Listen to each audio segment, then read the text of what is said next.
Rest API किस तरह से काम करती है, अब ये देख लेते हैं। रेस्ट एपीआई जो है वो जो ऑपरेशन यूज़ करती है, जो डेटाबेस में हम ऑपरेशन यूज़ करते हैं वो कहलाते हैं CRUD, CRUD। CRUD stand for create, read, update and delete. ये नॉर्मली 4 ऑपरेशंस होते हैं जो हम डेटाबेस के अंदर करते हैं। डेटाबेस में 4 चीज़ें ही नॉर्मली की जाती हैं, चाहे कोई भी डेटाबेस हो, DBMS हो, RDBMS हो, Oracle का, MySQL का, MSQL का, NoSQL का, so on XYZ जो भी हो, उसके अंदर नॉर्मली 4 तरह के ऑपरेशंस किए जाते हैं जो कि इन शॉर्ट CRUD कहलाते हैं।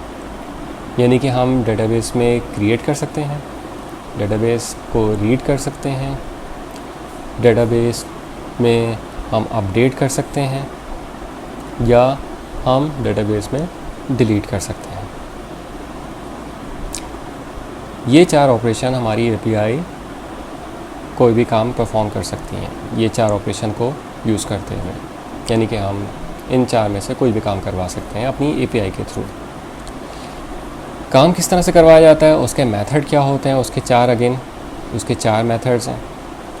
गेट मेथड है जो कि हम यूज़ करते हैं रेस्टफुल एपीआई के लिए।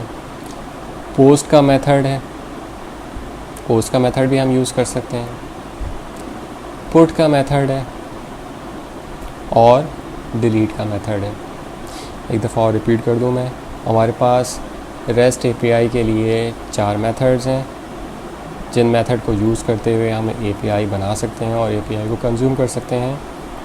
उसमें गेट है, पोस्ट है, पुट है और डिलीट है। तो ये 4 मेथड्स हैं जिनको यूज़ करते हुए हम रेस्ट की एपीआई को कंज्यूम कर सकते हैं। अब आगे हम आते हैं कि हम रेस्ट की एपीआई किस तरह से बना सकते हैं। 2 आगे हम चीज़ें आपको बताएंगे। सबसे पहले कि एपीआई रेस्ट की किस तरह से बनाई जाएगी और फिर वो एपीआई हम किस तरह से कंज्यूम कर सकेंगे। ये एपीआई के लिए हम इस वक्त जो लैंग्वेज यूज़ कर रहे हैं वो PHP की लैंग्वेज है। PHP के अलावा आप इसको C# पे, .NET की कोई लैंग्वेज पे, पाइथन पे, आप किसी पे भी आप इसको बना सकते हैं।